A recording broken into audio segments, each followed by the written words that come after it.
the Book Fix podcast, a podcast that saves lives one book at a time. But this time, another TV show, although it is a book. I'm your host, Yahaira. And I'm your host, Chelly. So, Chelly, I sent you something, and all I got from you was radio silence. And I sent this a while ago. Okay, but you know, both of us be living our Hannah Montana lives. It's been so busy Is that on both of our ends. Mm-hmm. That's true. So I do forgive you, but I am a little salty about it. But it's okay. We could discuss it now. So I'm very excited to get your opinion on this, okay? Okay. So I found this tweet. It was written by @Susanna_Nix. And they wrote, imagine being an actor / audiobook narrator who's paid thousands of dollars to narrate an author's book and then going on TikTok to mock the writing. This woman has no idea how many bridges she's burned. What writer would ever want to hire her after hearing that? What? Yeah. Thoughts? What are you thinking? Wait, what are your thoughts right now? Is the video somewhere on here? Oh, she deleted her whole TikTok account.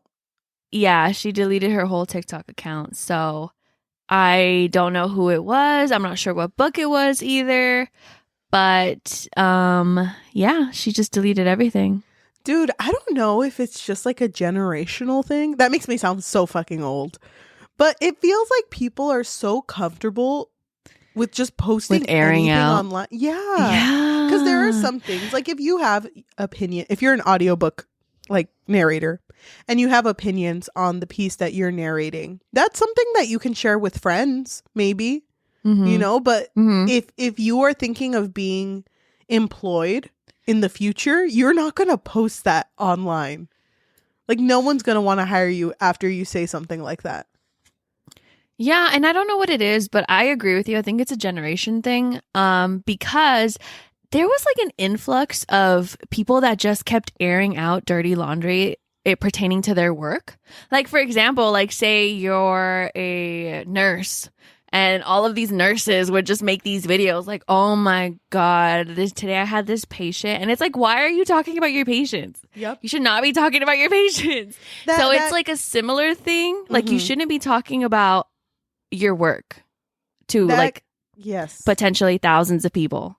It gives the same energy of like when YouTubers are like, I've been quiet for too long, and it's like no one asked. No one asked. I'm sorry you went through that. That's I really an don't HR care. issue. I can't help you if you didn't get your money. You have to contact someone, not post it online where that person will most likely never hire you again. Like it's kind of insane. So I just thought that was so crazy because then I started thinking about the books that we haven't liked, you know?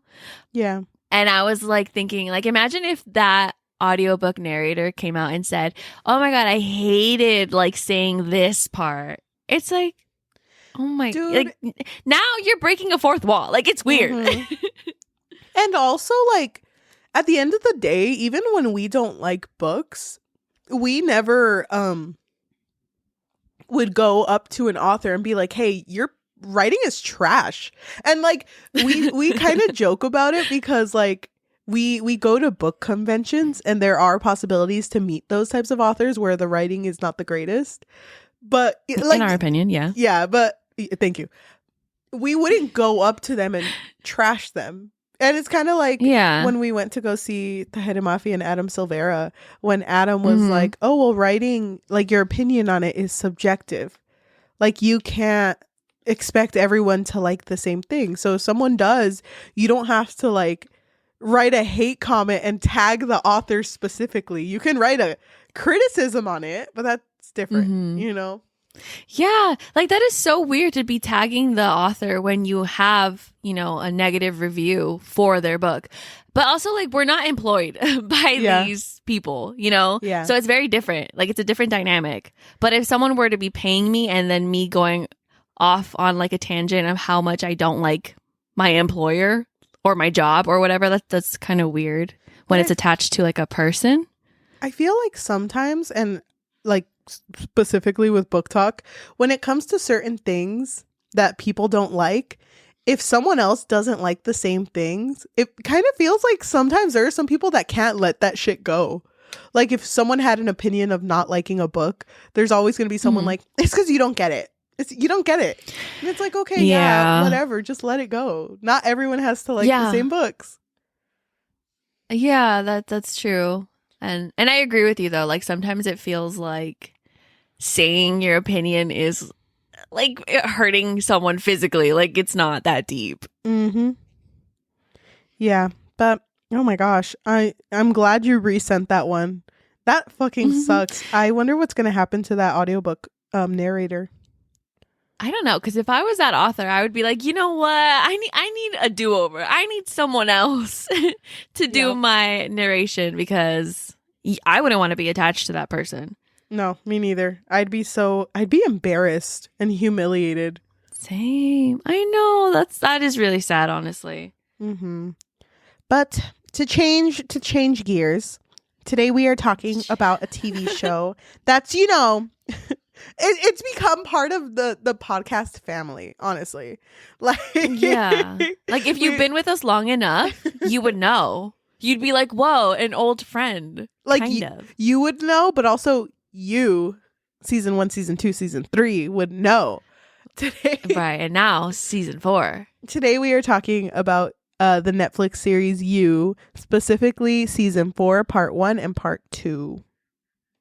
So we have discussed the show before, so I would say go listen to it because we're probably not gonna mention a whole lot of the last seasons. Can I give like a 2-sentence or 3-sentence summary though? Yeah, go ahead. Just know that this story follows the main character, Joe Goldberg, who is very obsessive with love, or obsessed with the idea of love. So he constantly throughout the seasons finds women that he's in love with and is willing to hurt people in order for him to like keep this love. He crazy. That's it. That's all I wanted to say. Yeah. He a little crazy. A little bit. Dude, the way season 3 ended too, I know we already talked about this, but it ended with him kind of leaving everything behind and like following his true love, the woman that he chose. He feels like is the one. He's so convinced now. He's like, you know what? The other 10, they all had their flaws, but Marianne, no, that's my girl right there. So he like faked his own death and he ended up moving to, and then he killed his ex-wife. Oh yeah, you know, little things. Killed his ex. And then he abandoned his son too. Poor Henry. Yeah, but I mean, he had to. He's in love. You're right. You do crazy things for love, right? Where did he move but to? But not again? love the person, love the concept. Yeah. He ended up following Marianne to Paris, and then he moved to London. Okay. So season 4 starts off with him in London. And how do you want to talk about this? Why don't we just split this up between the first part and then the second part? So let's discuss the first part of the season. Okay. So we're introduced to no longer Joe Goldberg. Who's that bitch? I don't know. He's fucking dead. He's fucking dead. So we see a new Joe, full beard and everything. He's changed his name. He is now Jonathan Moore, a professor at a university. He teaches English literature. Very fitting. Love that for him. Yeah. Oh my God. Did you see the size of that classroom? Freaking 5 kids? Sign me up, dude. That's fucking amazing. I know.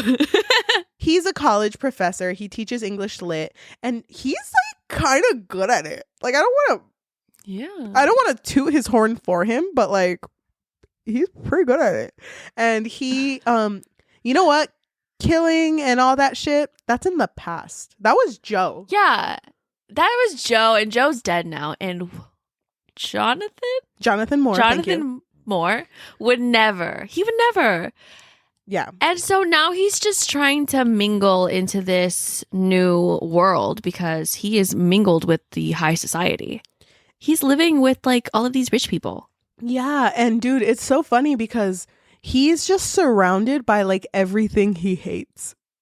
because he becomes friends with a professor whose name is, that's Malcolm, right? Malcolm was a professor? Yeah, Malcolm. Mm-hmm. And becomes friends with him, and Malcolm takes him to like a party to introduce him to all of his friends, and they are the richest, most pretentious group of people that there's ever been. And Joe is just kind of like, oh my God, this is a lot. Mm-hmm. But he's like trying to fit in and like go with the flow. And he goes to this party, gets extremely drunk. And it's funny because throughout his whole time that he's drunk, you see like little like snippets of what he's been doing. So he's over here giving someone a pep talk. He's over here like fucking sitting on the couch talking to like a politician. Yeah, and allegedly it's like the best pep talk ever. Well, actually, before he got drunk, he did I think he ended up at the bar first, and then he saw someone familiar, and he was like, "Hey, I think I read your book." And it's an author right now. Oh, and his name is Reese. Yes. Yeah, he's an author, and his name is Reese, and I'm just gonna keep calling him Joe because honestly, it's Jonathan. Yeah. But whatever. I'm just kidding. You're gonna fight me for this. Call him by his legal name, Jonathan Joe. Thank you. Joe Jonathan. So he felt this connection to him because he read his book and he was like, oh, we have a lot of similarities. And when they would talk, it was like they were friends, you know? Mm-hmm. Like they vibed off of each other. But like you said, once he was at this party, they ended up, I think they roofied him, if I remember correctly. Yes. And that's why he ends up so fucked up. And the party was apparently an amazing time. Not that he remembers anything, but like you said, he's giving all of these like pep talks, and he gave it to Lady Phoebe, who is like a really rich girl. And she's like, oh my God, it's the best advice I've ever gotten. Honestly, life changing. But then Malcolm ends up taking Joe home. And when Joe wakes up, he's like, never again. It's the same fucking speech every time. Anytime something, like he does something that he doesn't love, he's like, oh, never again. That was the old me. I'm not going to any more of these parties. But then he walks into the kitchen, and on his fucking mesa, on his kitchen table, he sees a Malcolm with a knife in his heart, or in his chest. I don't remember exactly if it was in his heart, but he's like dead. He's gone. Yes. And he's like, what the fuck? And I think he gets a text, right? Like he gets a text message. Yeah, that's what I was going to pull up. Hold on. Oh, yes. So after all of this is happening, he disposes of the body, and he's just like, you know what? Malcolm, acceptable loss. Whatever. Put it behind us. He's like, but for real. I swear. This time, yeah. This time for real, though. Pinky promise to myself. He has like a Pinky promise to Will, to Jonathan, to Joe.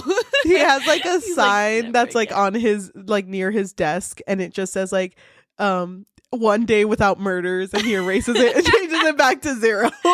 He's like, damn. Okay, you know what? Tomorrow's a new day, guys. But he gets a text, but it's not like a text message. It's through an app called Evanesce. And the text he gets is anonymously sent, and it says, "You surprised me handling Malcolm like that." And he's like, who the fuck? Who the fuck? And the text disappears. So it's like kind of like, who the fuck be texting me? And then they continue and they say, here, I thought when I left him on your table that you'd go down for my sins. Yeah. So pretty much this season, or this first part of the season, Joe's the one who's being stalked, because we've seen him stalk many people before, and now it's his turn to be stalked. And so, like we said, his true love is supposedly Marianne. And there is a moment in this first part where he was like, he was forced to, no, he did find her. He found her in Paris. Yes. And when he sees her, he's so delusional that he's like, oh my God. He's smiling so bright. He's like, this is it. This is our, moment. She's going to be so happy to see me again. But she looks utterly terrified, and she runs away because she knows that he killed his ex-wife Love, and so she runs away. He chases after her, and they end up in like this obscure fucking, I don't even know, it's like an abandoned place, and she's like begging him like, please, you know, I have a daughter, Juliet, like I need to get back to her. And he's just like confused. He's like, Marianne, babe, I would never hurt you, babe. Like, that was the old me. That was the old me. That was Joe. This is Jonathan, Marianne. He would never, maybe once, but like, after that, maybe never. Kills. No kills under this belt, babe. And so he lets her go. Mm-hmm. And then there is another moment where he like feels like he's forced to, I guess, abduct her. But when this flashback is happening, he lets her go again. So she gets on a train. She's set to go off back to her daughter, Juliet. And he's just like, this is how I show that I really love her, by letting her go.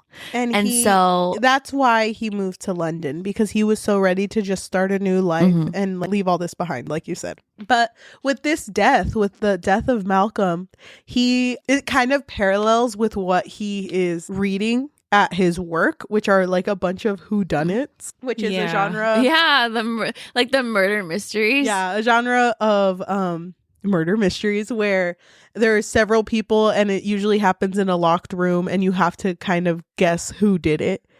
And he like takes a lot of ideas from that. So it's like, okay, it's always who you don't expect. So he's like reading a bunch of like, I think he reads an Agatha Christie book too. Like he reads hella shit. Yeah, he does. To kind of like figure out who did this. So yeah, and he has like a favorite student. Her name's Nadia. And she's always talking to him, but she kind of like notices that he's reading these types of books. And she's really smart. So she's the one who's dropping hints like, oh, it's never the person who does this. It's never the person who does that. And so he kind of like looks to her for advice too, where he's like, okay, so hypothetically speaking, if so-and-so would happen, who do you think it would be? And so they kind of have like a friendship happening. Oh, but she is his student as well. By the way, rest in paradise, Malcolm. But Malcolm also had a girlfriend at the time. Had a girlfriend at the time whose name is Kate. And Kate is next door neighbors with Joe. Well, they're like across the street. They can see each other through the windows. And Joe had like a little moment at the beginning where he was like, oh, hello you, but he like cuts himself off and he's like, oh shit. Not again, that's Joe, I'm Jonathan. But he's like, that's some Joe bullshit. I know, not Jonathan. No, Jonathan, new man, he would never. But he it like knows her and tries to like talk to her just to like, I guess, figure out more with the situation, but she's kind of cold towards him. She's very like guarded, and anytime she tries to talk to him, she always like one-ups him. So just be like, oh, you're really talking to me because of this? You know, and there's even a part where she gets jumped by some people and he comes to protect her and immediately says like, don't tell the police my work visas are crap. Like, please don't tell them. And then in a situation where she's getting mugged. Yes. She's getting mugged. I guess technically it's still getting jumped, but she's not getting like beat up. Yeah. But in a situation where she felt betrayed by him, she hella like threw him to the police. So that's just the type of person. And she's also, and like you said, she's very cold. And she always makes these comments where it's like, oh, you fucking Americans. Because, you know, Joe is more like emotional in comparison to her, and she's very much a workaholic, and so she's a little bit of a mystery, but we immediately see that she's very successful because she takes her work very seriously. But so back to Nadia, the student.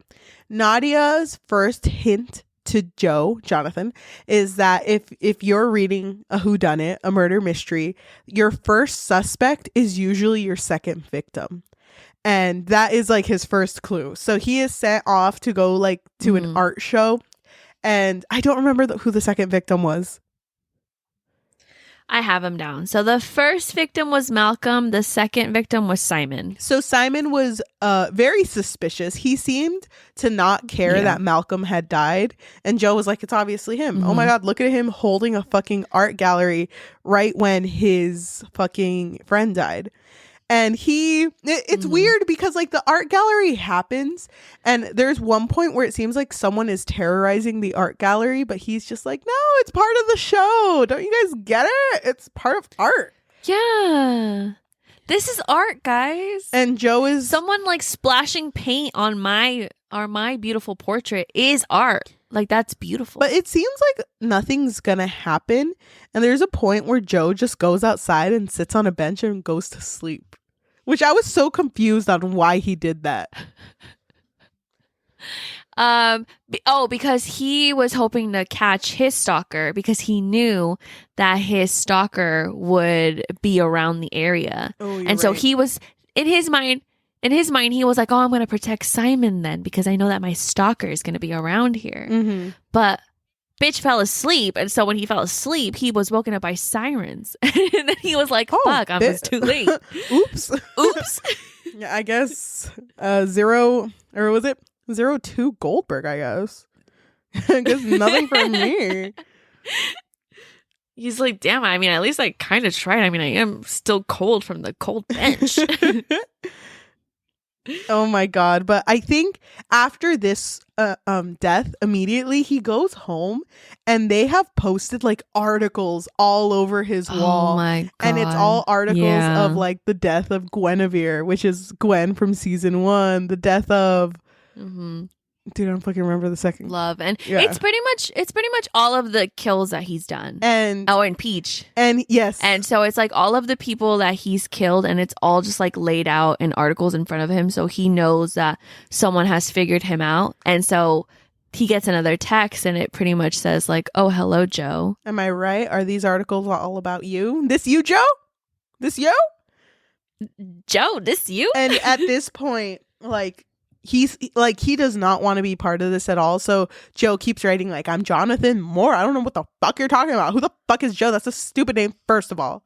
But it's like, I'm offended that you would even think that my name is Joe. But he writes like, come on, Joe, tell me the truth.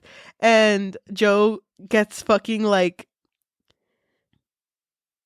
he gets paranoid to the point where he like changes his locks. He checks his house to make sure nothing's bugged. And he's like, okay, there's no way anyone's gonna fucking break into my home. Wait, I wanted to talk about the scene immediately after that because I really like how anything he's teaching in his class always kind of connects to what is happening in the show. Because after his whole fucking freak out, they cut to him with his students and they're talking about Edgar Allan Poe's story, Man of the Crowd. Have you seen that one? Or have you read that one? I don't think so, which is surprising, but I know. It didn't like come to my, I don't know. I know you're a Poe head, so. But I am a Poe head, but I guess I'm a fake Poe head. So they reference Poe's Man of the Crowd, which is a story where a narrator sees a random stranger at a cafe and becomes obsessed with them. And they follow the stranger through London. And he just remains interested in the person. And the question he poses on his class is like, what can you tell about this person? It's like, oh, he's psychotic. He's a stalker. But then he's crazy. I think it's Nadia who's just like, no, that's love. Like he loves this person enough to like want to see it through. And it's funny because like Jonathan, you know, Jonathan is like, no, Nadia, that's weird. But Joe is like, you know what, Nadia? You're onto something. Keep going, Nadia. You know what, Nadia? Let me go find Marianne again. Hold on. I thought that was a really nice conversation that they had. But it continues with Joe's hunt to see who is the fucking killer. And I think his stalker texts him and is just like, hey, Kate is looking kind of killable. I don't know. She's just been looking really good lately. And I know. There's something about her that just makes me want to freaking like take my knife and put it on her head or something. I don't know, just a crazy thought, I guess. You know, crazy 1 a.m. thoughts. But he is now like, okay, I have to protect Kate.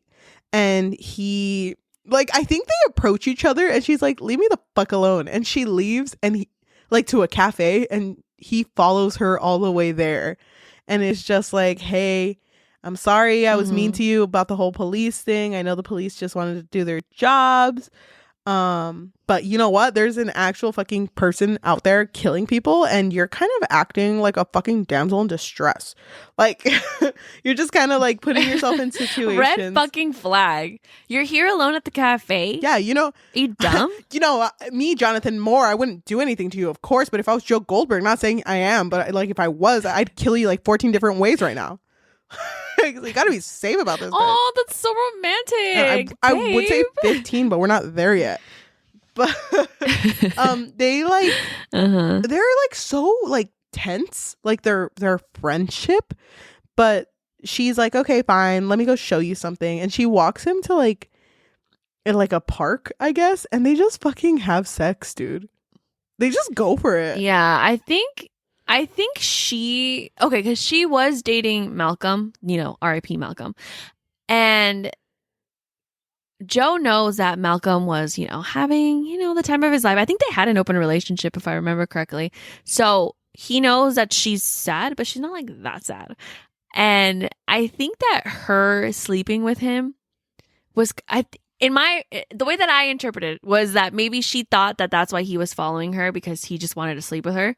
And so she was like, oh, he'll just leave me alone if I just sleep with him. I don't know. Yeah. Yeah, I could understand that being the reason. Because she's not very good with her emotions, so I'm not even sure if she even really liked him, or she was just kind of like, nah, he's kind of cute, whatever. Yeah, I'm okay with him. Jonathan's kind of a lame name. I wish it was Joe. But I guess it'll have to do. Oh my god. It's not even that different from each other. It'd be funny in the future. I'm sorry, I'm skipping ahead. In the future, they like get married and he's just kind of like, you know, babe, this is kind of crazy, but I've always liked the name Joe. So like, what if I change it just for like fucking shits and giggles? And also Goldberg. Can you stop calling me Jonathan? It's kind of a good last name if you don't want me saying. I just feel like it rains fortune, babe, you know? Goldberg. Oh my god, that's funny.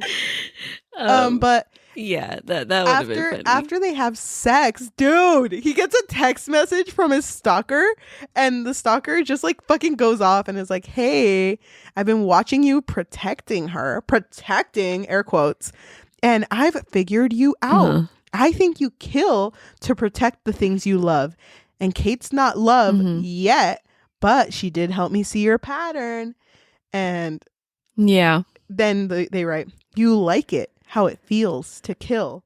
The life goes out of their eyes, the power. Bet it makes your dick hard. Bet it's hard right now just thinking about it. And dude, how did you feel reading that? I was like, what the fuck? Who the fuck is this? Excuse me? I was so confused. No, I'm sorry. I was going to be like, excuse me? Excuse me? Joe's what? a murderer, not a pervert. Thank you. Dude, even though he's both. He didn't masturbate this season. Dude. He's always masturbating in public, but not this season. Yeah, I mean, I think he's grown as a person. No, because that was Joe. Maybe. That was Joe. Oh my god. I'm sorry. Even when he changed his name, he was still masturbating in public. That weirdo. Dude, not once a hand on that dick. Not once. No, not once. He was reformed for a good season. I don't know. I was pretty confused. I wasn't sure where this was going. At this point, you know? I thought it was going to be like, because I was so sure that the person who was the killer at this point, well, actually, no, kind of like at the end of part 1, I thought it was Lady Phoebe's boyfriend, husband-ish. I thought it was that guy. Adam? I thought it was Adam. I thought he was being a bitch. Adam looks so... He's a fucking child. I don't know. Dude, Yeah, a man-child. I thought it was him because, like, I don't know, like, this whole, like, perversion with murder. Like, I know those two often connect, but I thought this season was going to be more Joe, like, you're better than this, babe. I know. Look at me. I need to be honest. Babe. I need to be honest with myself. And then he like fucking takes off a mask and it's still his face, but they're like, Joe? Joe Goldberg?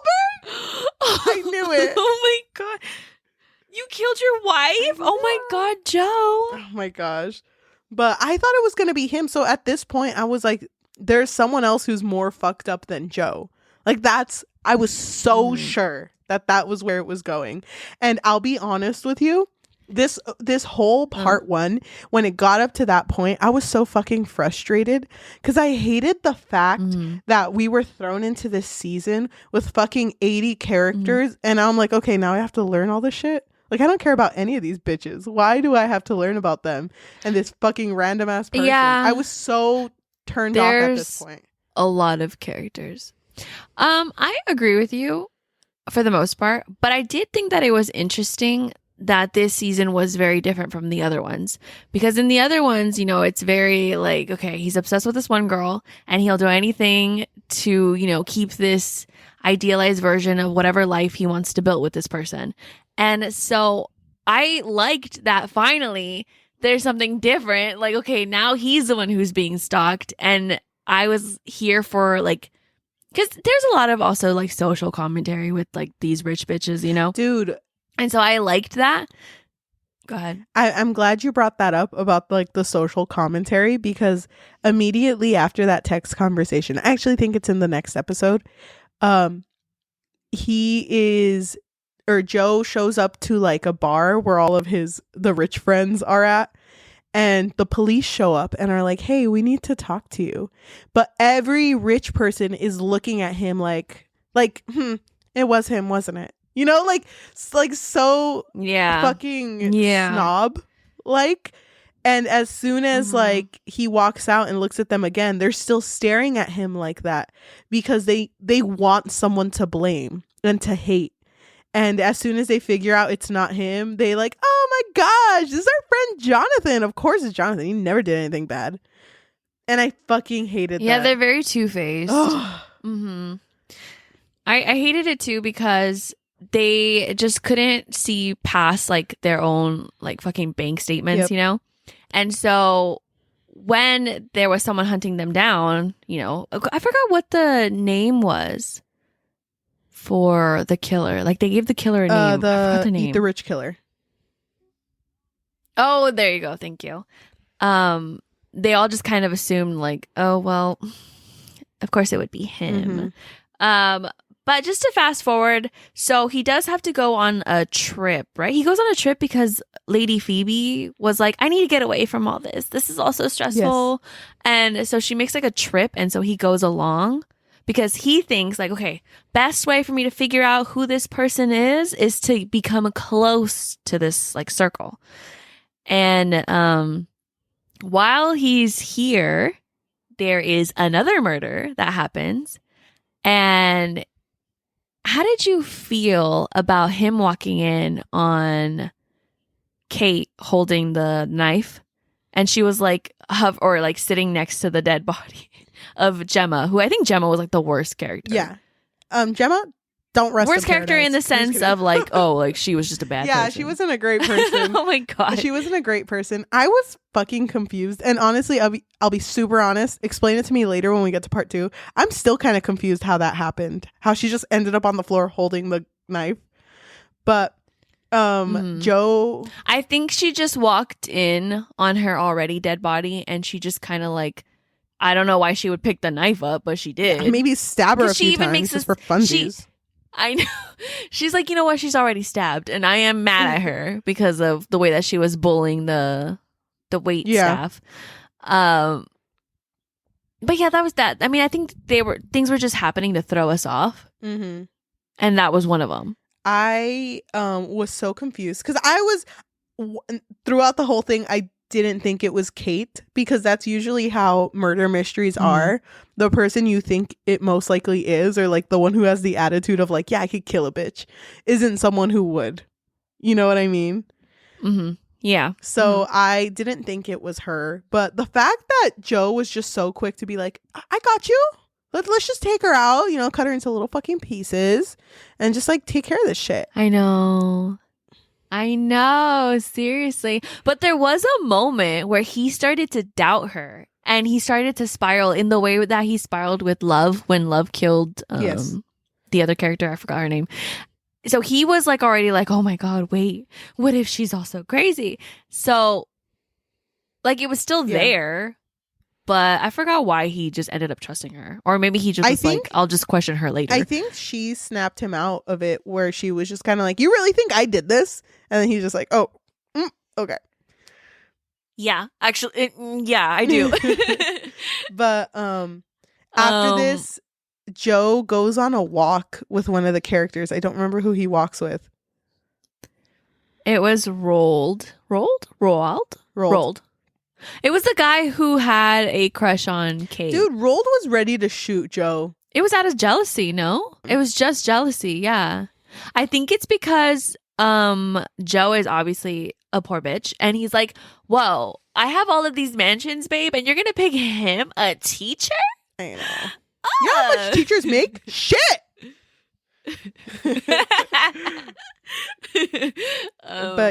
But yeah, so...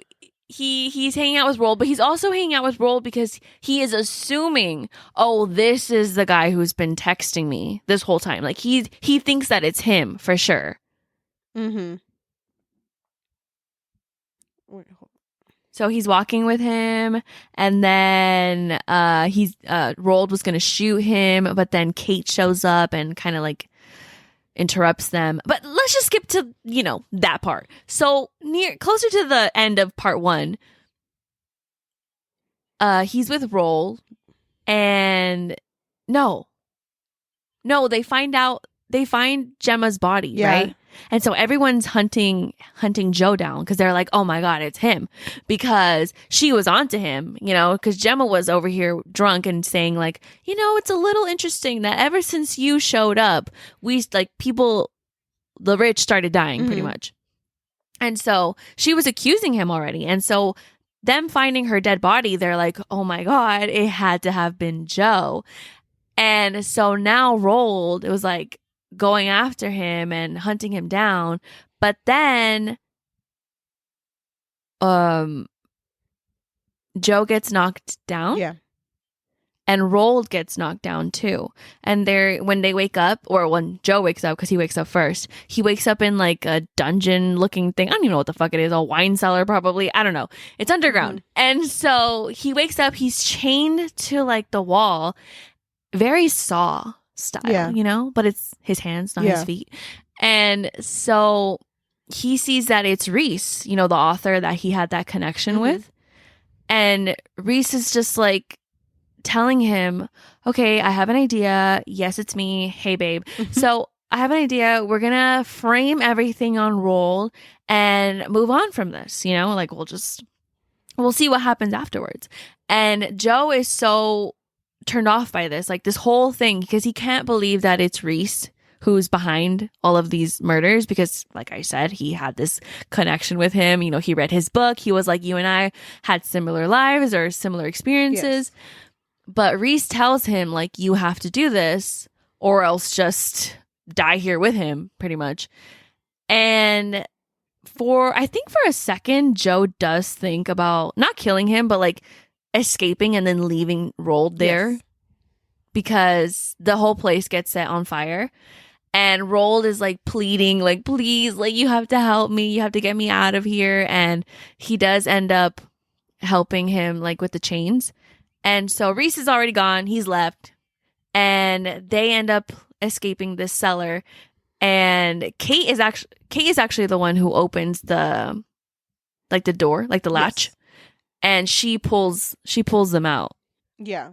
And so now he's like, oh shit, this whole time it was Reese who's been my stalker and who's also like obsessed with killing, because, you know, he's like thinking to himself that Reese was the one who killed these 3 people. And it's crazy to him because this is someone who is a very big politician in London. Yeah, because he's running for mayor. Okay, so the way that part 1 ends is pretty much Joe is watching the TV and he sees Reese. He's having an interview, and in the interview, he's talking about the Eat the Rich kills, and he's like, this isn't okay, guys. It's not cool. These are my friends. And so he's like, you know what? I'm gonna run for mayor or whatever. And Joe's just like, oh my God, what? The mayor's gonna be a killer. And so in his mind, in his like super heroic mind, he's just like, oh my God, I have to bring him down. I have to, because I'm a hero now. Oh my God, dude. We forgot to talk about someone who I really enjoy as a character. Oh, well, actually, scratch that. So with part 1, those first 5 episodes that came out, because remember, it came out in 2 parts. How were you feeling? How were you feeling? Tell me, run me through it. Okay. So let me just say something very quickly. So I had seen the first episode, and then after that, I went, like the day after, I went to work, and I was talking to to my coworkers about the first episode because they had seen it too. And I was like telling them, and I don't know if I said this the last time that we talked about you. I don't know. But I was getting so tired. I was getting so tired of going through the exact same type of story, seeing this white man get away with all of these fucking murders. I was getting over it, And when the first episode ended, I told my coworkers, I was like, I just want... Okay, hold on. Let me backtrack. Hold on. Okay, so in the first episode, he gets rid of Malcolm's body, right? And if you remember, when he's getting rid of Malcolm's body, he still throws up in response to this, right? Which obviously would make sense, of course. But after the 4th season, I just wanted to see a progression of Joe get to the point where it's like, oh, this is my new normal. Like, this is so normal. It's like, whatever. Another day, another body, And so in my head, I was like, he's not even there yet. And it's been 4 seasons. And I was like, oh my God, like, how many seasons do I have to deal with for him to finally be like the psychopath that I know he is? Yeah. Because there's still people who watch this show and think, oh no, but he does this because he's in love and it makes sense. And there's someone that I talked to today who was like, I'll finish the thought when we finish talking about the whole show, but they pretty much said, like, for a while I was like rooting for him because even in like season 3, I still think that he was doing it for love. No. And I was like, what are you talking about? No, he's not. He's just handsome. That's why you guys are falling for it. And he's like really good at manipulating. Well, he's a charming character. The audience, which is great. Sure, I guess. I mean, he doesn't have a toe, so how charming can you be without a toe? And so pretty much my main complaint was that I didn't feel like we were getting a progression of Joe going from, the first season of him like being surprised that he could even kill anybody at all to, like finally being this psychopath that I knew he was going to be, right? So that was my complaint. So when I was watching the first part and, seeing that it was a politician who was behind all of these fucking murders, I was like, okay, not the vibe that I was going for, but okay, I'm here for the ride, I guess. I was still interested to see where the season would end, but I was like not super excited about it, Yeah, I would agree with you. I didn't even think about that whole thing with him throwing up. The only time I could think of where he seemed used to it was when he was clearing the body for Love in season 3 for her first kill. Like, that's the only one where it was kind of like, oh yeah, I'm used to it, gotta break her fingers, you know how that should go, just like speaking about it very casually. It would have been nice to see that he was at that point already, because he was. I mean, he had killed so many people by that point. Or gotten rid of so many bodies at this point. What bothered me, and we did have this talk before, where you in season 3, Yahira had hoped that Joe wouldn't have been the one that made it. Like, it would have been better if it were Love who had made it, and season 4 would have been following Love. Something like that. I don't mind that Joe made it, but what bothers me, and at this point I was so certain that someone else was the killer. What bothered me was the fact that it's just a guy where no matter what he does, death just follows. Death and murder just follows. And I fucking hated that he was just put in the middle of this, and all of a sudden random strangers who he had never met, he's piecing together all their relationships, and it's like, this doesn't have anything to do with you, Joe.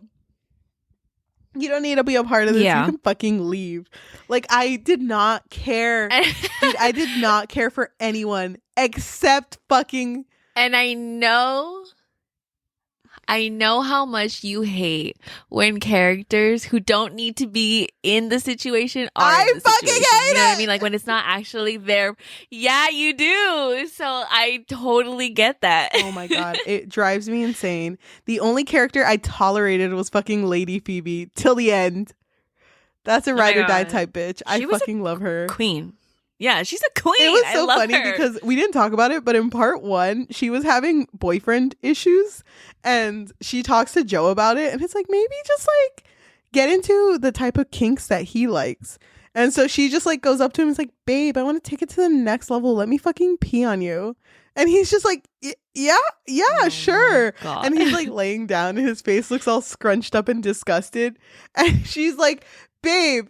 And he's like closing his eyes. She's like, babe, I was literally gonna pee on you to show you how much I love you, and you don't even want to open your eyes? Do you want me to peg you or something? Like, oh, she's so funny, dude. She's so, because she's the she's love the her. stereotypical rich, but the only difference between her and her friends is how kind she is. But she's the only character I liked. I hated everyone else. I hated Kate for the first half. I thought she was like fucking insufferable. Yeah. She fucking sucked. I didn't really like her either. I mean, she's okay at the end, but yeah, I get you. But so we need to fly through the second part of the 4th season. I don't even know where we should start because there's so much that happened. Well, I know in part 2, now he's just like, oh my God, I can't believe this politician. It's got me wrapped around his finger. I can't believe. And the politician is like, because I think at this point, Joe's kind of like, okay, we got to stop. Like, we got to stop. And it's like, no, we got to keep going. We just started. And yeah, because he gets rid of another body for him, if I remember correctly. And he's just like, okay, after this, for real now, I'm done. And the guy's like, what do you mean we're done? Like, there's so many other people that we need to get rid of, especially Kate's dad, who is like the big bad. Yeah, and Kate has brought up her dad before, and she wants nothing to do with him because her dad is just like just the businesses that he has are just not her style. And she just doesn't want to be involved with him. Kate and Joe, this entire season, are like in a relationship where both of them kind of know the other one deserves better. And they're constantly like breaking up. And it's always one of them's like, you deserve more. No, you deserve more. You're so much better. I'm so broken. But they both kind of come to this agreement where it's like, we both did shitty things in the past, illegal things in the past, but we still want to be there for each other. So let's be there for each other. And that's kind of their whole relationship. So when Reese, the politician, tells Joe, hey, you have to kill her dad, he's like, no, I don't want to do that. I'm not killing someone's dad. Nah. But then at the same time, he sees Kate's dad for the first time, and he's so charming, but at the same time so like intimidating, because I think the first time they meet, and yes, the first dangerous. time they meet, it's like, oh, this is my boyfriend Jonathan, and the man shakes Jonathan's hand and is like, oh, hi, Joe. And it's like, oh my fucking God, he knows who the fuck I am. He's like, don't ask me about my ex-wife, okay? I know. She fell asleep. It's fine. Don't ask me about my toes. I'm sensitive. I'm self-conscious. But this season is just so much back and forth with Kate's dad being like, you got to kill Reese for me. And Reese being like, no, I knew he was going to say that. No, you got to kill him for me. He's the bad one. And then the politician's like, no, you know, I knew he was going to say that when I said that. So now you got to kill Reese. And it's just a bunch of back and forth. And it's so like exhausting. At one point, Joe is just like, you know what? I am going to just put a camera right here and film Reese coming to my house and a confession to his fucking sins. And I'm just going to end it there. He's just going to have to confess.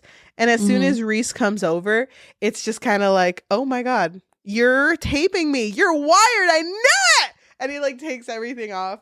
And I knew I couldn't trust you, I thought Joe. after we killed our seventh person, we'd be good. We'd be Gucci, but apparently not. I guess we need another 5. I think at the point where this is happening, Reese is like, you need to go kill the dad. Go kill the dad. But then fucking the dad is like, but don't you want your old life back? I can erase everything that's ever happened to you. Everything. And you can live happily with Kate. And Joe's like, fucking sold. Goes over. He's like, damn, you should have started with that. I would have like saved myself this fucking headache. And he goes over and finds Reese. And where he lives. Yes. He finds where Reese lives. He shows up. He sees him having a fight with his wife, but the wife leaves. And then he pulls up at the house and then he pretty much like ties him up in the basement or whatever. And but the most important part is that Reese is telling him, or had told him before that he had Marianne. He was like, oh, you think you let her go? No, babe. I actually have her. And so that's another thing that really, I guess, motivates him. And so when he ties him up, he's like, you know, pulling on the ties, and he's like, where is Marianne? Where's Marianne? And Reese is like, I don't even fucking know you. Who the fuck is Joe? Who's Marianne? Who the fuck are you? When this was happening, because he basically, I feel like he like zip ties his dick and whatever. Good for him. What? I don't remember. Yeah, he like does a bunch of things to his penis with a zip tie, and I'm just like, okay, leave to the imagination, I guess. But I don't remember that. But wow, damn, Joe, you're wild. Reese dies, but it's weird because he dies, and then Joe is like stands back and he's like, oh my God, I can't believe I killed him. That wasn't my intention. And he turns around and Reese is standing right next to him. But there's also a dead Reese on the chair. So it's like, what the fuck is going on? I'm hallucinating. And he thinks he's going crazy. Yeah. And Reese is just kind of like, no, that's Reese. That's actually Reese. And he was telling the truth. Reese did not know you. I was so sure that he had just hired an actor. That's where I thought this was headed. Like, I thought... You mean Reese? Yeah, I thought politician Reese was like, let me hire a second Reese. Raise him like my own. And then get him killed, penis and all. So then when it goes to episode... No penis and all. Penis not included. Like batteries. Penis sold separately. But... Oh my God. Marianne, like, remember, Marianne was kidnapped by Reese, but now this Reese is dead, and there's a Reese in a suit saying that Reese was telling the truth, and we're automatically taken to Marianne when she was kidnapped. But instead of like this whole thing happening with Reese, the one who had kidnapped her was Joe, and we're seeing flashbacks of Joe basically holding her in an apartment and like just keeping her captive, feeding her, giving her sleeping pills, and like just keeping her there. And there's nothing that she could do. But it's weird because this Joe is so like unlike himself. Like there's a moment where he's pretty much like spaced out. Yes. And he seems very like despondent. Like he's so not motivated by love anymore. That was like his whole thing, but it seems like he's kind of in a routine and in a daze the entire time. And I thought with my 2 brain cells working real hard, I thought this was an actor. I did not think this was the real Joe. I thought this was just a guy who looked like Joe. Oh my God, you think that everyone hired an actor? Yeah, I just thought there were a lot of actors in this. But because I mean, there are, but not the way you think. No, but I believed in that because there was even a part where after Joe puts Marianne in the cage, they're like looking at each other, and Joe is looking at her and is just like, I'm not Joe, and leaves. And I was just like, what the fuck? Mm-hmm. Who the fuck is that? Yeah. Yeah. Dude, he was such a fucking bitch too. He basically fed her like pad thai every single day or whatever it was. I don't remember what it was, but it was the same fucking food every single day. And at one point he just stopped going. Like he just stopped feeding her, and she was living off of crackers and then realized that she had made it to her end. There was not much food left. And yeah. He went in there, and at one of the last times he had given her food, he also left an entire thing of pills also, because she used to be addicted and he was trying to get her to relapse. Well, no, he left the pills because he accidentally broke her arm and he wasn't going to take her to the doctor. I thought there was more to it. Really? He wasn't like, she wouldn't struggle. I don't think so. I don't think so, because remember he accidentally like pushed her or dropped her or something. I can't remember, and it like broke her arm. Oh, you're right. But because he did also give her like a little sling. Yes. So at this point, Joe, present time Joe, he's like, what the fuck? I don't remember kidnapping Marianne. And now this figment of his imagination, Reese, is like following him around and is like, yeah, I didn't kill anyone. It was all you. Like you were trying to frame me, but I'm just a figment of your imagination. I don't know what you're saying. Like, I would never do that. I'm a politician. Yeah. Thank you. And then it's revealed that he's never actually spoken to Reese. Like all of the moments that he thought he was talking to Reese, he was actually just talking to himself. And even when he had set up that camera and Reese had supposedly caught him, he looked back at the footage and he was just talking to himself the entire time. Dude, this is the craziest we've ever seen Joe.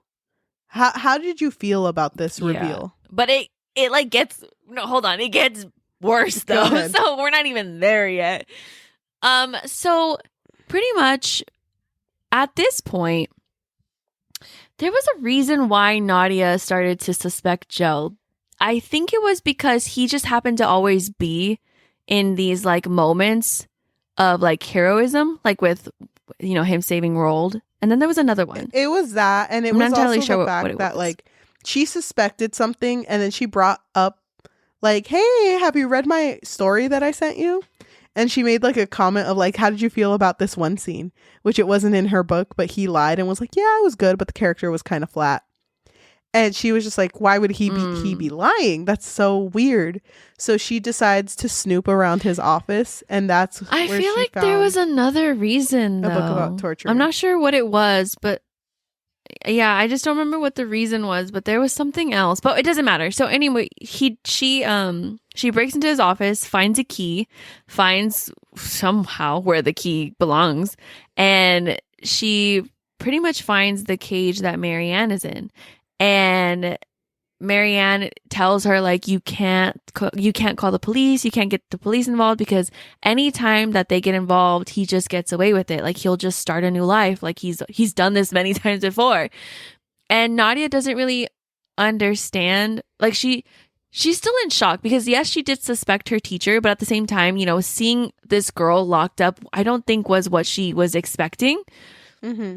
And so she's just like, okay, I'm going to go get you food. Well, actually, she did give her like a little snack, but she was like, okay, I'm going to go figure this out. And eventually they do come up with a plan, but we don't actually hear the plan. And they do kind of mention that he pretty much needs to die, right? Yes. And Nadia at first is like, okay, I guess I'll do it. You know what? I'll do it. But Marianne looks at her and she's like, you wouldn't do that, And so she's like, I'll do it. Marianne says that. Yeah. Marianne is determined to be the one to kill Joe because she wants to get back to her daughter, Juliet. Mm-hmm. And so at this point, when Nadia finds Marianne, Joe shows up finally after who knows how long he's left her there without food.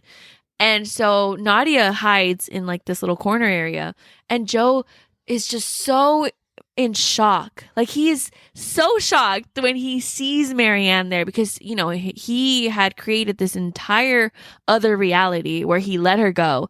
And so he goes up to her and he's just like, I'm so sorry. Like, I'm going to get you out of there, but not like right now. Like, I'll get you out of there though. I promise. And Marianne is just like confused. She's just like, okay. Like, she's just like, yeah, you know, cause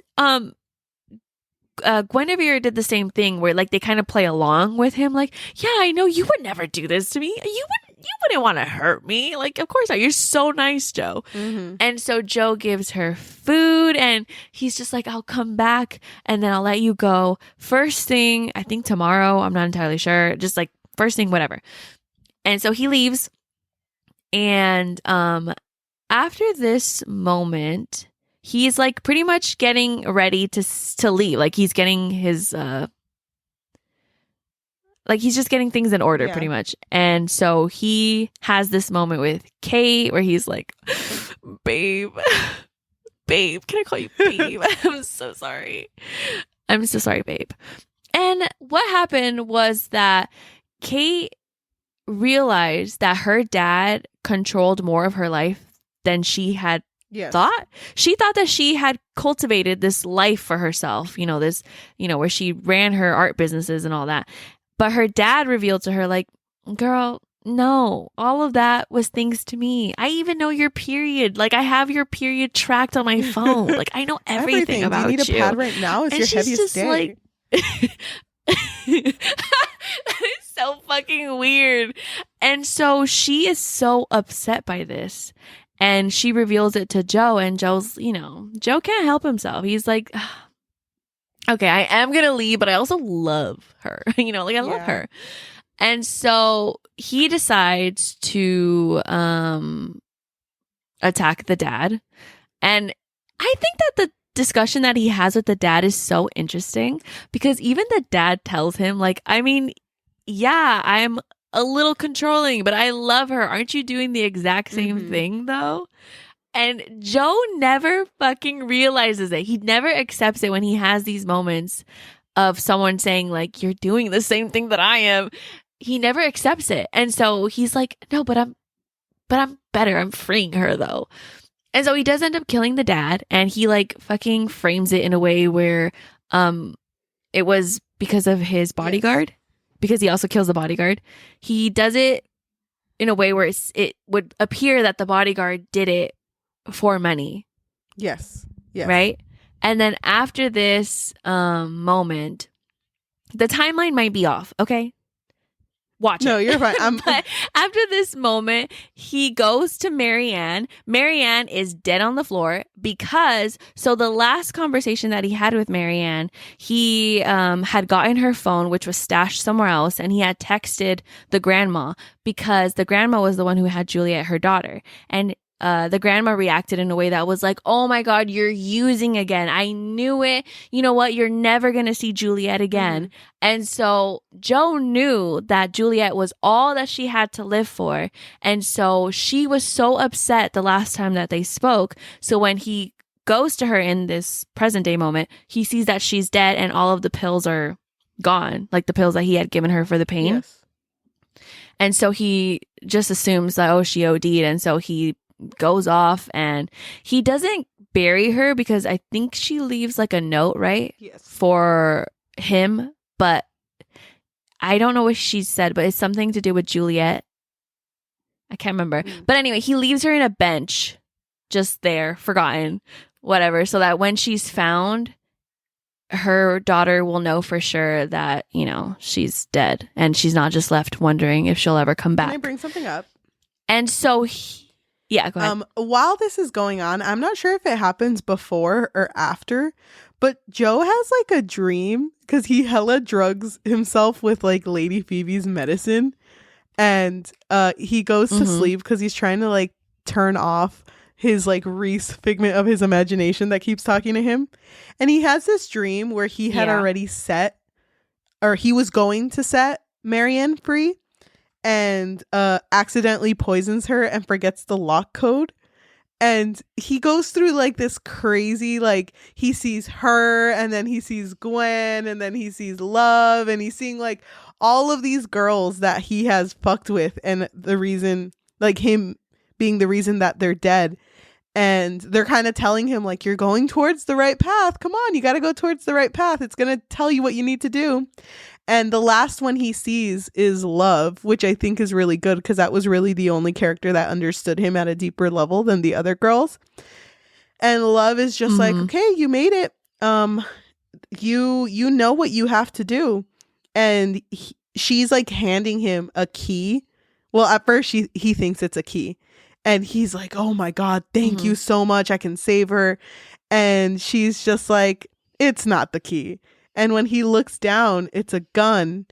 And I think he like points it at himself.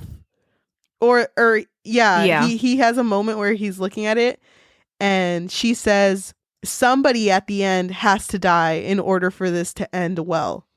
And then she's the one who holds the gun to his head. And he wakes up. And this is his first time having an ideation of like killing himself. Yeah. Okay. I just wanted to bring that up because with the whole what you were saying with Marianne being set out and like just seen as someone who overdosed and died, like the dream had happened first and then that had happened. He had set Marianne free the way that he knew how. She had already killed herself by the time he was there, unfortunately. But well, to his understanding. But when he finishes that, he's already like, okay, that was all I had to do. I can't keep ruining people's lives. I have to end it. Yeah. And this entire time he's seeing Reese still. Because Reese is kind of like that psycho side of him. Like that's what Reese is representing. Yes. And Reese is telling him like, no, you just have to accept it. Accept who you really are.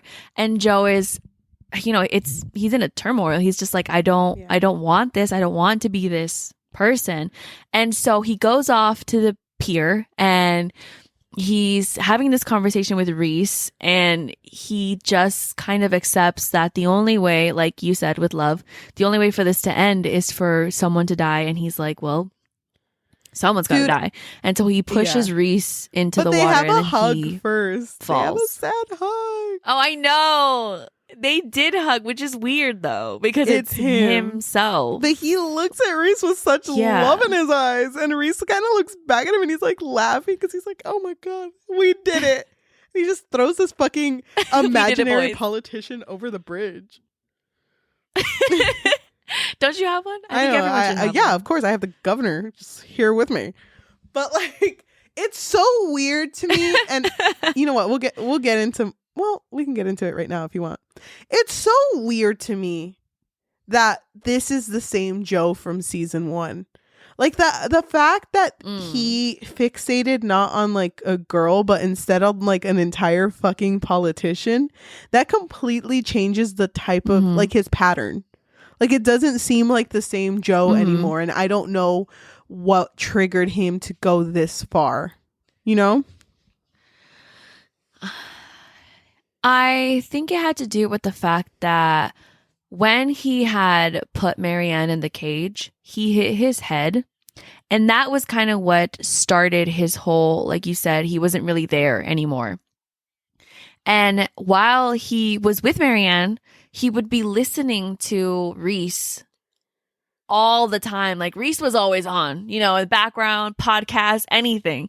Like he was always listening to him. And so he felt this connection to him at a state where he wasn't really mentally 100% there.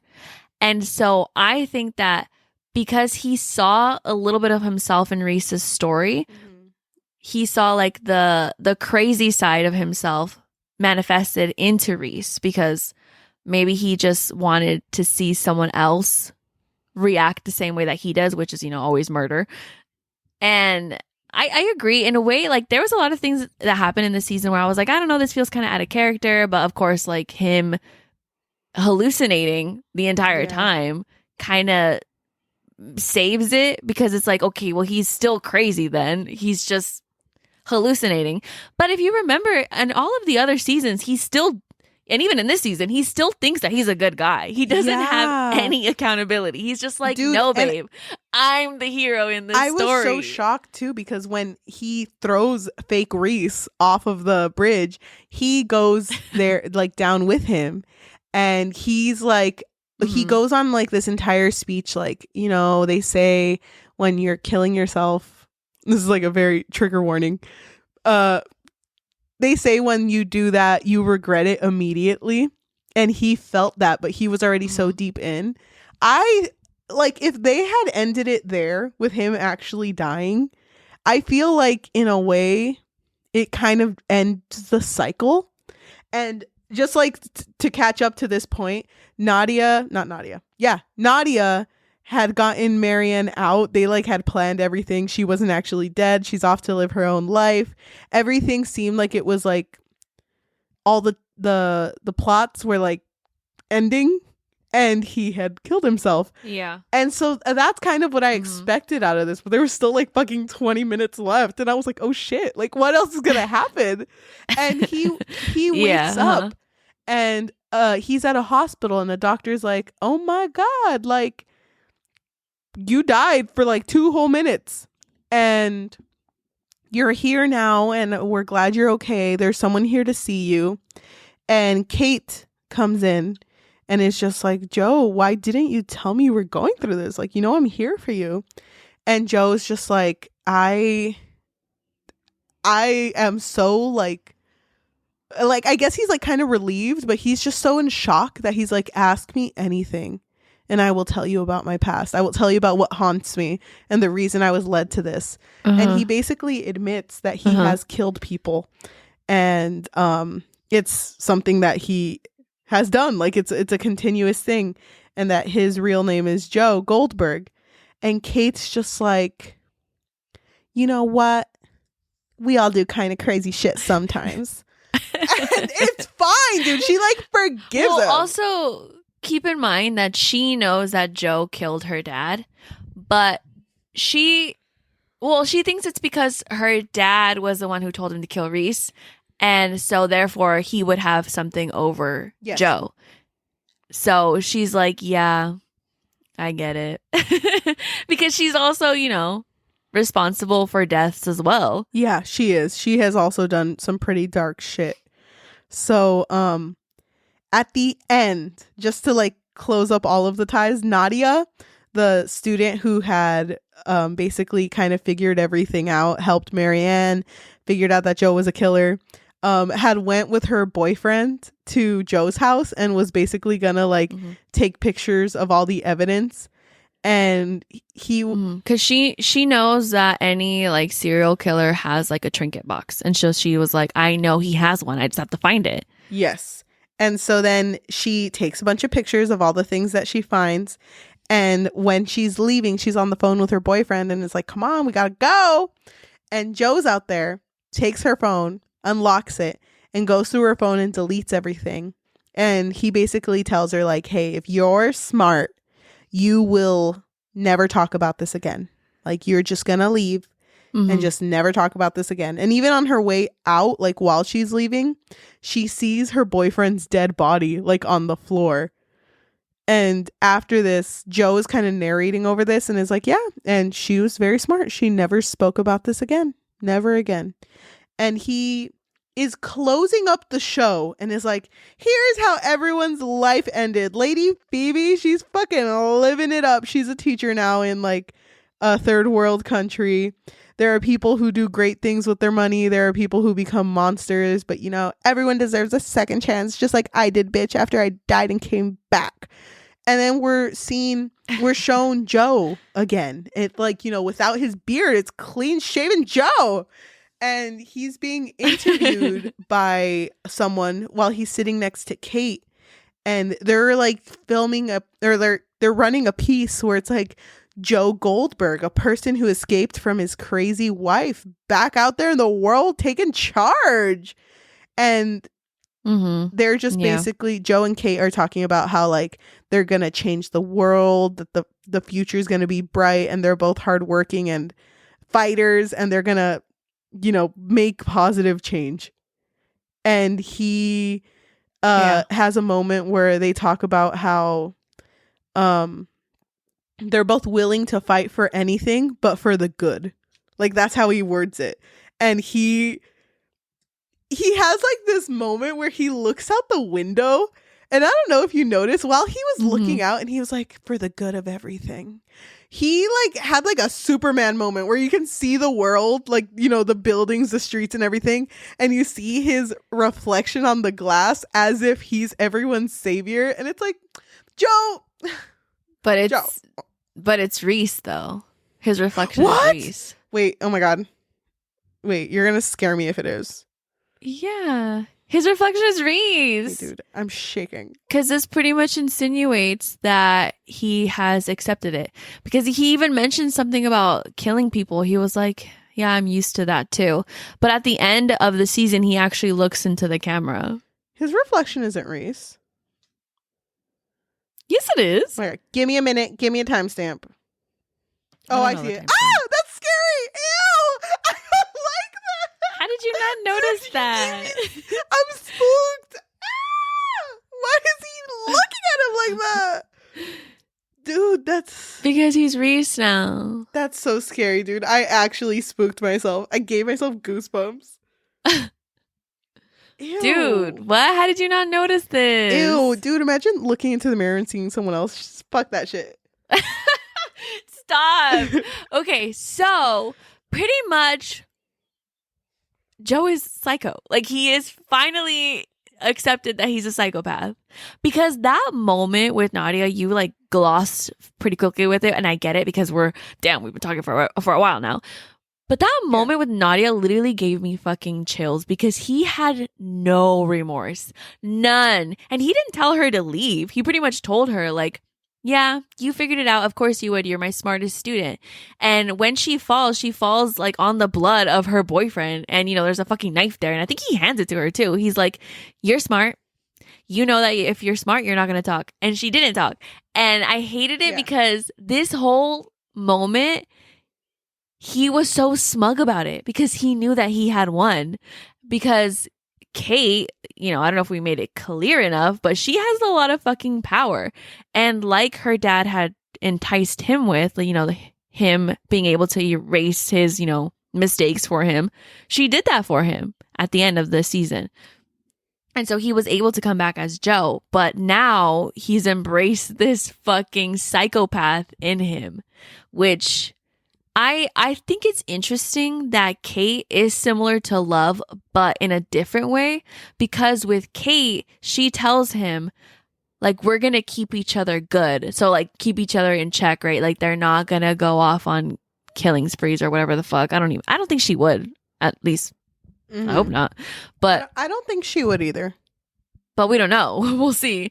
So I think that it's an interesting twist because there was a lot of fucking twists in the season, but I was surprised that he really did go crazy because that's what I had wanted when I know said that's what you asked for. No, dude, literally. Even wait, but can I just quickly say, you know, that girl that I said that was like, oh, but like I was still kind of rooting for him. So what I was gonna say was that she was like, I was still kind of rooting for him, but you know what? You're right. He is crazy. I was like, yeah, girl, he is crazy.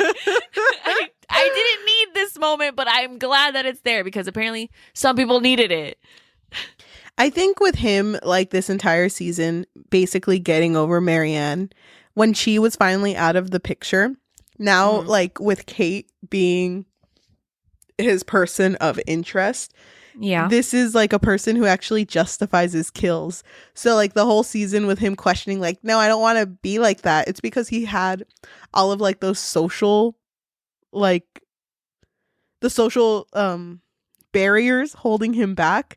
But at the end, he's just kind of like, you know what? Killing, I've learned to accept it. I mean, it's not one size fits all type of solution, but yeah, Kate's here to change the world and I'm here to help. And if I got to kill a few bitches, that's what I'm going to do. And if some bitches get in the way, I have my knife ready. Yeah, I've got 14 ways to kill. I've said it before. Okay, so how were you feeling after this? Dude, part 2 was so much better than part 1.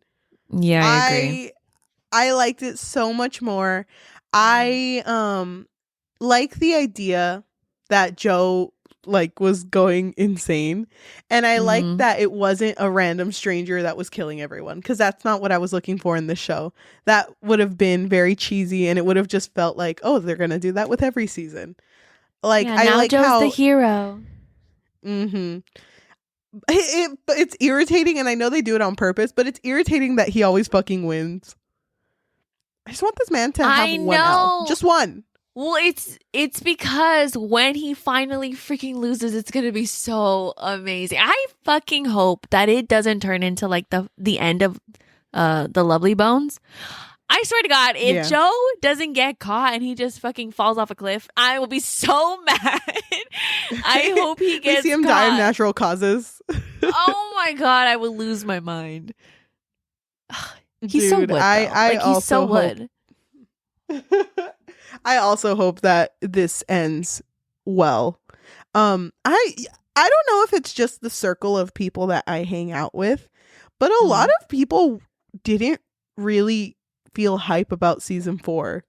From where I agree with at. you. Like, it wasn't really trending anywhere. Like, I think that part 1 came out, no one talked about it. Part 2 came out, nobody talked about it. I was like, oh, okay, I guess everyone's over Joe Goldberg. I mean, I get it, but damn. Joe exhaustion. Well, I'm sorry. It's because Joe wasn't in this one. It was Jonathan Moore. I don't know if you heard.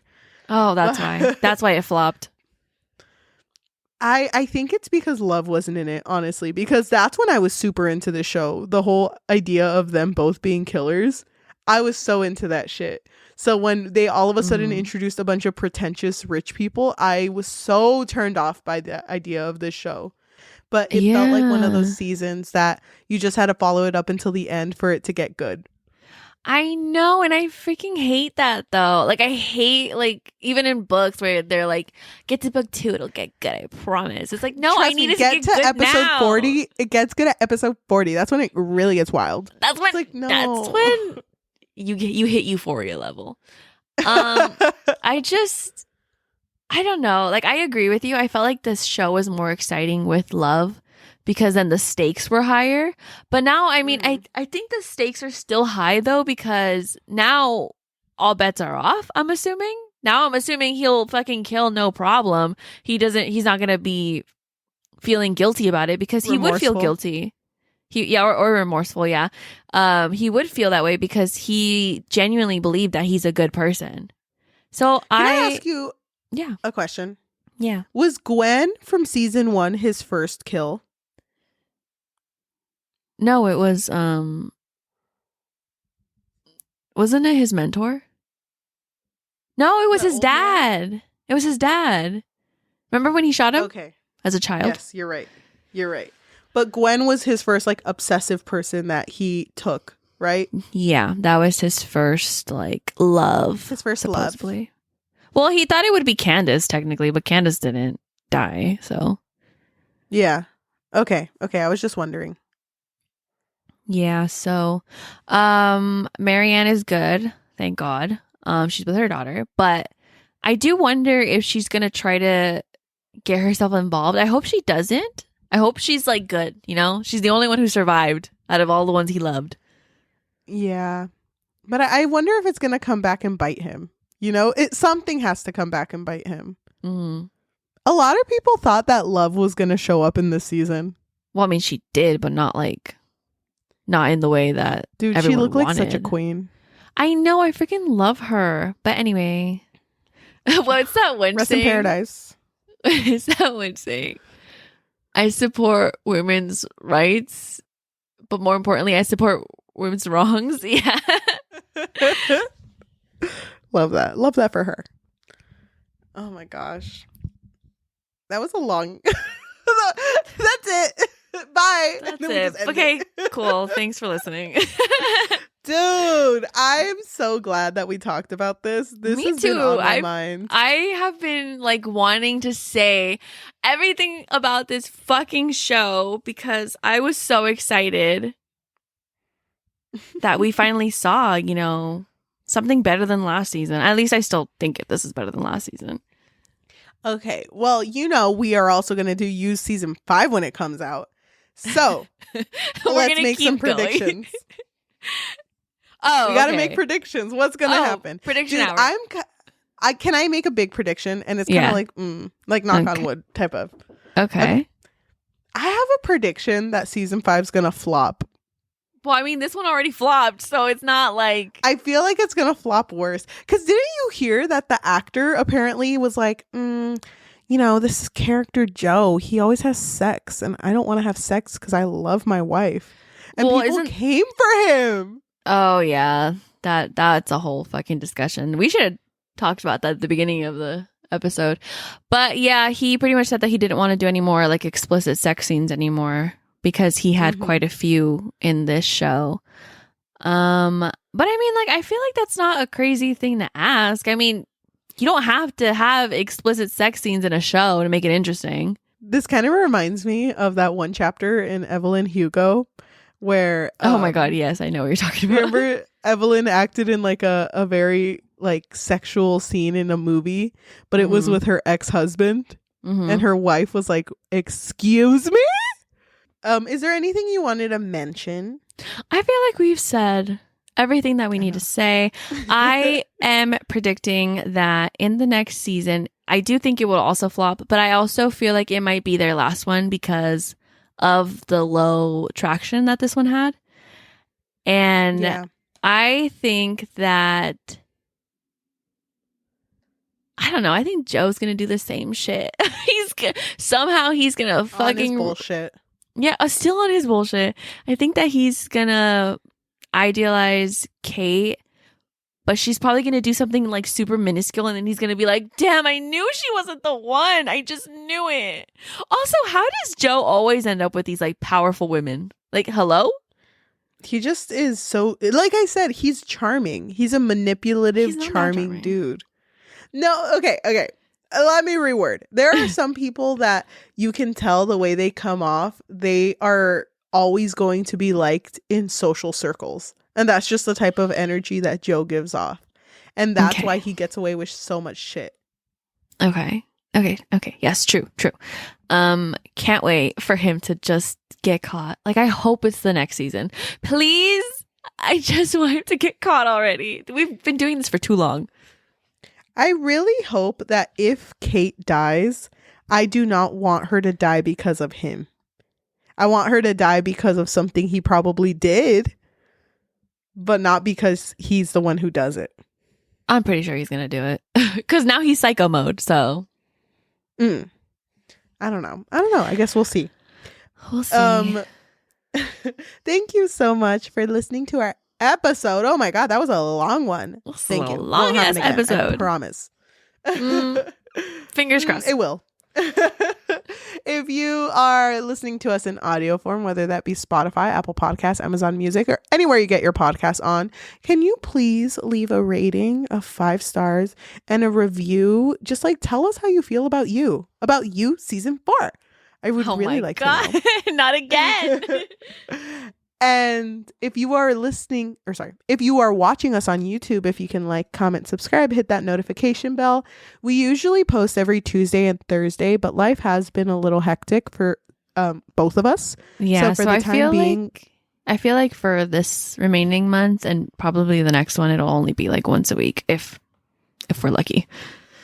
Sorry, Hannah Montana life getting a little hard to handle. I know, seriously, hard to balance. Can you believe it? I lost my weight, guys. I know. I just want the best of both worlds. It's a little tough, Hannah. If you want to support us, though, because we've been trying to get more exposure. If you just want to tell your friends, family, loved ones about us, the best type of exposure is through word of mouth. We also have social media.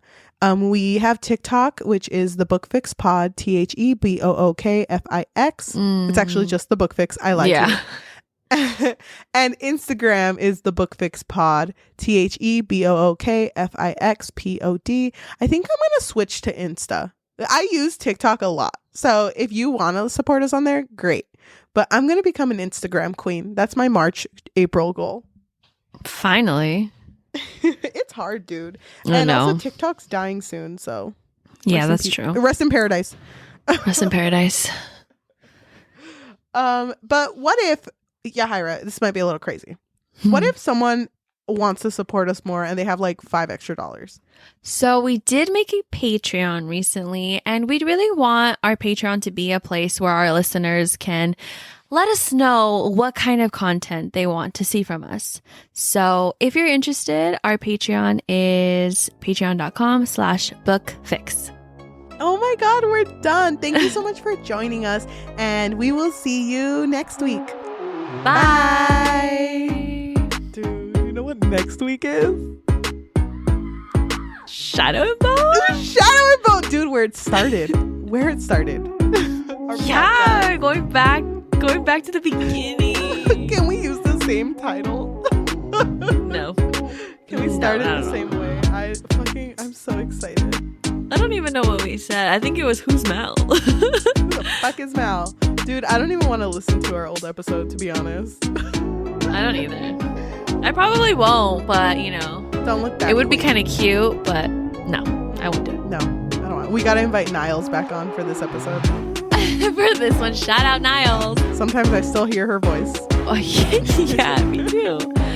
I'm excited to talk about the next part of Shadow and Bone. Oh my God, join us next week.